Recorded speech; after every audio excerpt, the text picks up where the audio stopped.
Right, I'm being told I've got to keep you honest here, Cornelius. Better than what's his name? Chap who sits in that seat sometimes. Neil. That's it, Neil Channing. Yeah. Right, Oisin Murphy to start with. 2 minutes on what's happened here. Well, what has happened here, there's a certain amount of confusion, but the fact of the matter is that he is due back any second now from his suspension, from his high-profile and much publicised suspension.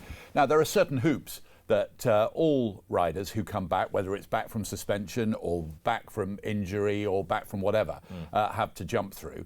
And it would appear that the BHA, the British Horse Racing Authority, is not 100% happy about the fact that not all these hoops, in its belief, have been completed. Right, so he had to take 4 urine tests, basically, and they've all got to come back negative, obviously. And it would appear that he's done, sometimes they vary the number, I think, that have to be done. But the number here is 4. Yeah, and I don't think he's done all 4 at this stage. So we haven't had the result back from all 4. Absolutely. And then, so he was expected to ride at the end of last week. Yeah. Then he said there'd been an admin error, which left it slightly up in the air about what the admin error was, who had made the admin error. And clearly the authority itself decided that was a bit of a dig at it. And it issued a reasonably terse statement pointing out a timeline and suggesting that it wasn't its fault. There's a couple of questions here. Robbie Downey and Rab Havlin, to my understanding, were not subjected to the same testing, even though the offences from France were comparable, which seems an oddity. I'm not saying it's wrong. But I think it's well known there is variation in exactly what hoops do have to be jumped. And Oisin Murphy's position is that his agent Gavin Horn contacted the BHA on February the 26th and March the 2nd and wasn't made aware of any issue stopping him from returning on March the 12th. What my understanding of the situation, tiny bit of insight, is that the British Horse Racing Authority is helpful on these occasions, but to use to slightly vary an expression I was given by an ex-jockey, it doesn't wipe your bottom for you. So there does have to be a little bit of proactivity, and the suggestion is perhaps there hasn't been as much proactivity and attention to detail as was really necessary. There is a difference of opinion, and I suspect that difference of opinion is going to remain. Rob James this week got his punishment for his part in the extremely upsetting video that followed off the back of the Gordon Elliott image. He got a different punishment. He got a 12-month suspension, which was the same, but he got 4 months with 8 months suspended. So it was a slightly different. Immediate contrition wasn't there from him. That I think the feeling abroad is he didn't attempt to talk his way out of the difficulty that he was clearly in. He basically put his hands up and said how sorry he was. And it was some years ago when he was very young. He said he was. It was really. He didn't use the expression "a moment of madness," but it was a moment of madness. And he said that peer pressure came onto him, and he immediately realised that he shouldn't be doing this. He patted the horse as well. So I think that the panel takes in every aspect of the whole thing. He's younger. There are less responsibilities around Rob James. It was clearly a very stupid and very upsetting act, which has caused untold damage to the industry, but to he himself as well. So he's not going to be able to ride. He's got a point-to-point permit that he won't be able to use. Part of the punishment has been suspended in his case as well, but a little bit more has been suspended. I think the one thing that strikes me out of this whole thing, and I was on the programme, say, a month ago talking to somebody from the Irish Horse Racing Regulatory Board, is that we're in a situation with the Gordon Elliott and the Rob James case where they have been penalised for the fact they did something stupid. But we don't know who distributed the photograph of Gordon Elliott, who distributed the film of Rob James. Both of those have been incredibly irresponsible, talking about bringing racing into disrepute. And in terms of the Charles Burns case, which we were talking about a month ago, we don't know who injected the horse. We know it happened. We know that Charles Burns and his team have been penalised. But is there proactivity going on to try and find out who's actually behind all these things? Well, we also don't know who it was who stood to win the most amount of money by the horse being laid on the exchanges. So there's all sorts we don't know. Oh, this looks exciting. Optics. Optics. Yeah, nothing. No. Not. I thought a large one after the show. Nothing to do with your. Nothing to do with your bar. No, this is. This is in popular cultural speak, Cornelius. Yeah, I do. We couldn't fit the words public perception on the caption. So basically, what we're saying, the Cheltenham Festival is going ahead, starting on Tuesday, going through until Friday afternoon, and what what do we want to happen? Well, what we want to happen, no crowds, obviously. What we want is a really good festival in terms of the sport. Yeah. Any drama is the sort of drama of Champ tearing up the hill to claim victory in the final strides, that kind of drama. We want the type of drama of album photo, perhaps joining some of the greats, the best mates, the Cottage Rakes and the Arkles as a 3-time winner. We want Honeysuckle perhaps extending these type of stories. I'm not going against any of the other horses. Honeysuckle perhaps extending her unbeaten run. Monkfish or Envoy Allen really showing themselves, or some of the less well-known people like Nicky Martin, like less high-profile people when it comes to the festival, like Venetia Williams, like the Tizards perhaps. We want those type of stories all week, and we want everything to go ahead pretty quietly, pretty under the radar.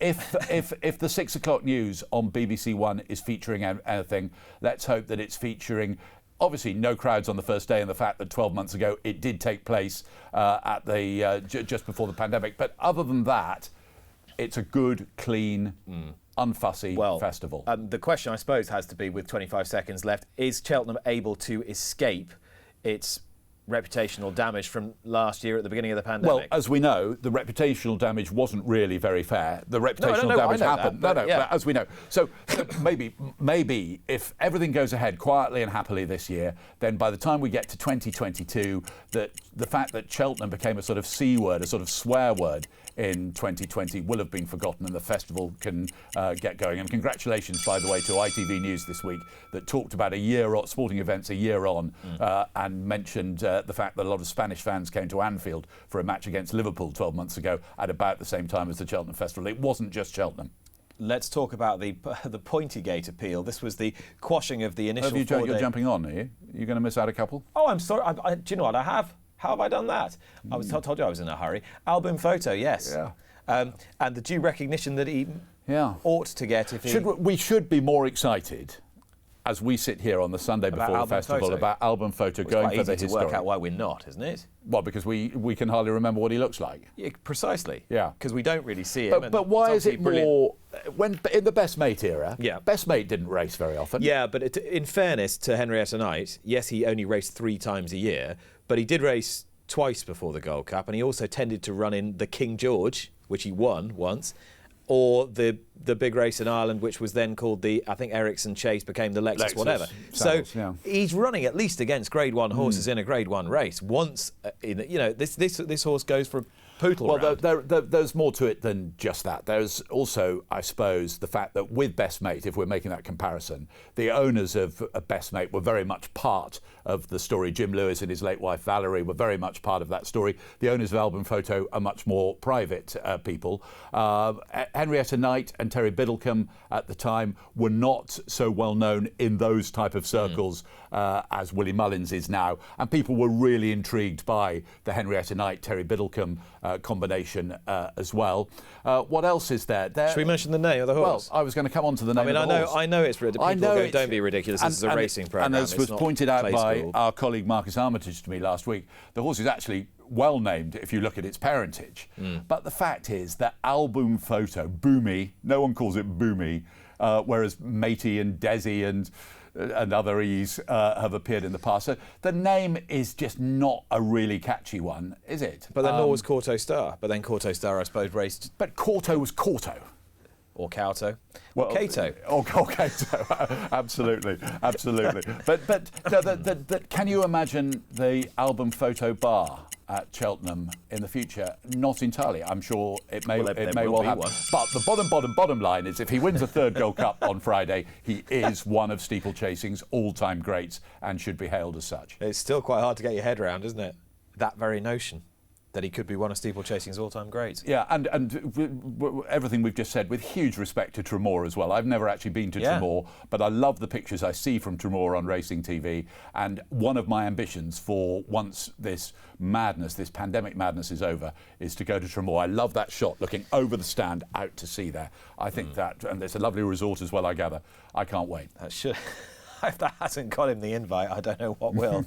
Let's talk about... Waterford Tourist Board on line 1. Let's talk... It's a beautiful part of the world. Let's talk about the pilot events, because the government has put out some information about likely sporting pilot events now. So I think the Cup final is one, isn't it? Well, the Cup final is a pilot event for a mass crowd, they're saying. Yeah. I think the headline has been racing not involved. We don't actually know that racing's not involved, but at this stage it's not involved. But the Racecourse Association has been really proactive in all of this.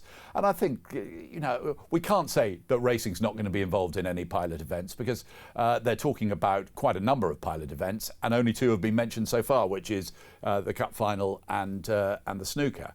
And various events are being planned, interestingly, in the city of Liverpool, not necessarily sporting events, but I think they're going to try and stage weddings and stage parties and things like that to try and really just see how it's all going to work. But let's hope racing can be involved in that.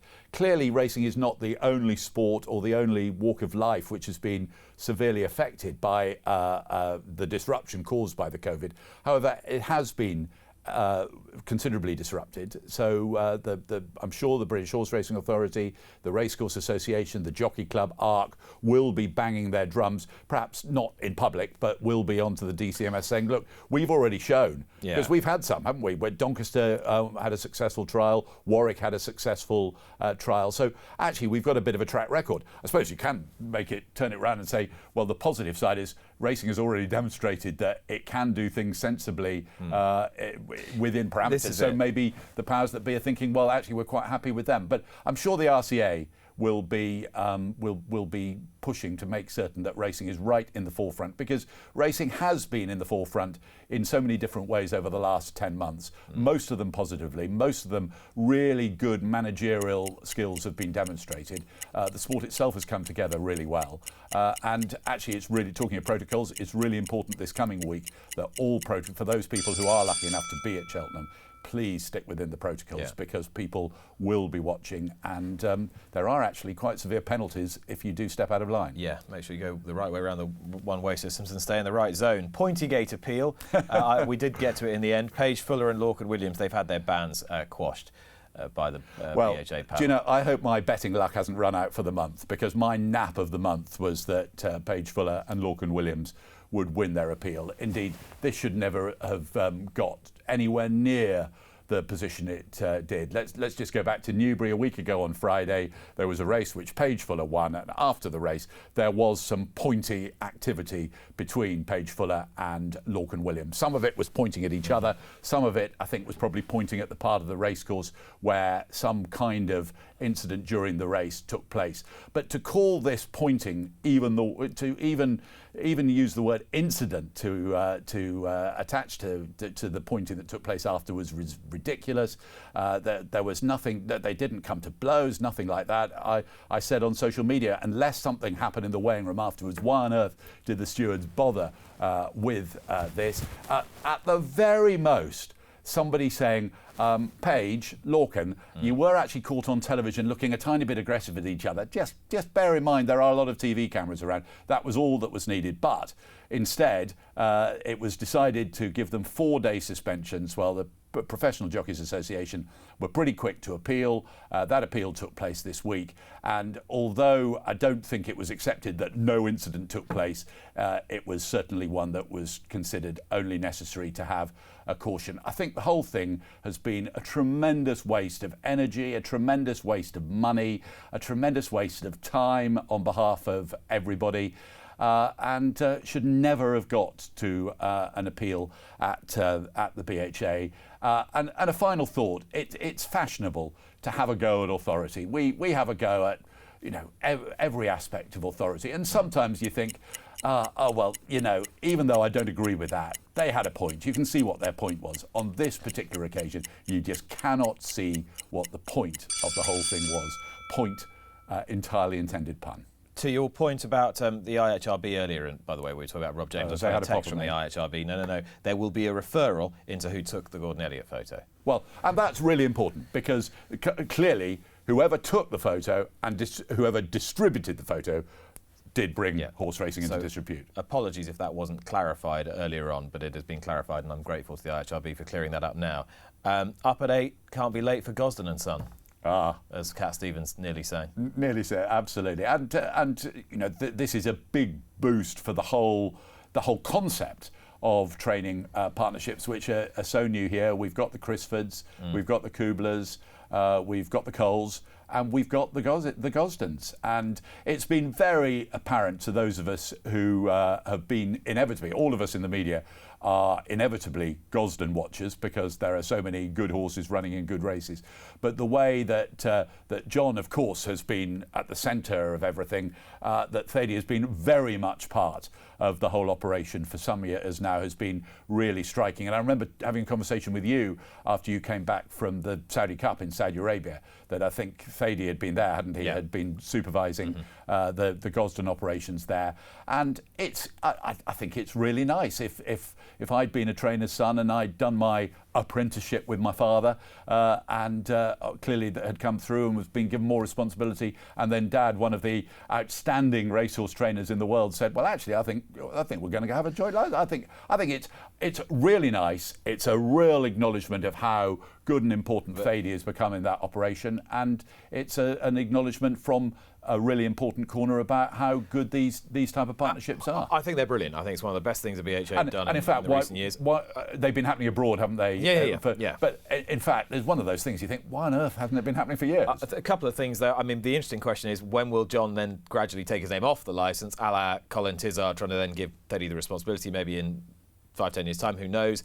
The other question is, when we will see people who are not related clubbing together and getting joint licences, as they do so successfully in Australia, like Kieran Meyer and David Eustace have done, and many others, Gay Waterhouse and Tom Devlin. I think there's every chance that that's probably not too far away. Yeah. And it will be another step forward. I hope so, because I think it'll enable more people to actually get their name on trainers' licences. Yeah. And somebody could be very able but not really have any background or any money. Exactly. And there's somebody with background and money, and they come together and they are the perfect combination. So hopefully this will also be a presage to that. We didn't overrun too badly, did we? No, I think we've done all right. Your attempt to drop two subjects. Relatively limited screaming at this point. So we're going to take a short pause, and in a moment I'll be talking to Simon Clays.